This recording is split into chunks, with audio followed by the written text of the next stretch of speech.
വിശ്വാസവും കലയും ഒരുമിപ്പിച്ചുകൊണ്ട് ലോകത്തെ വിസ്മയിപ്പിക്കുകയാണ് അമേരിക്കൻ ആർട്ടിസ്റ്റായ ജെയ്സ് ഹാൾ. യേശുക്രിസ്തുവിന്റെ ക്രൂശിത രൂപത്തെ ആസ്പദമാക്കി അദ്ദേഹം തയ്യാറാക്കിയ ചിത്രമാണ് ഇപ്പോൾ സോഷ്യൽ മീഡിയയിൽ തരംഗമാവുന്നത്.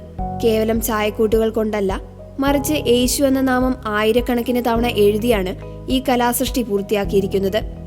യേശു എന്ന നാമം 14,983 തവണ ആവർത്തിച്ചെഴുതിക്കൊണ്ടാണ് ജെയ്സ് ഹാൾ ക്രിസ്തുവിന്റെ അതിമനോഹരമായ ചിത്രം തയ്യാറാക്കിയിരിക്കുന്നത്.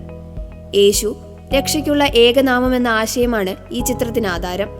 ചിത്രത്തിന്റെ ഓരോ ഭാഗങ്ങളും നിരീക്ഷിച്ചാൽ ജീസസ് എന്ന ഇംഗ്ലീഷ് അക്ഷരക്കൂട്ടുകൾ നമുക്ക് കാണാൻ സാധിക്കും. ഈ ചിത്രത്തിന്റെ മറ്റൊരു വലിയ സവിശേഷത, ഇതിന്റെ വിവിധ ഭാഗങ്ങളിലായി വിശുദ്ധ ബൈബിളിലെ 50 വചനങ്ങൾ കൂടി ആർട്ടിസ്റ്റ് ഉൾപ്പെടുത്തിയിട്ടുണ്ട്. വിശ്വാസികളെയും കലാപ്രേമികളെയും ഒരേപോലെ അത്ഭുതപ്പെടുത്തുന്ന ഈ സൃഷ്ടി കലയിലൂടെ സുവിശേഷം പ്രചരിപ്പിക്കാനുള്ള വേറിട്ടൊരു ശ്രമമായിട്ടാണ് വിലയിരുത്തപ്പെടുന്നത്.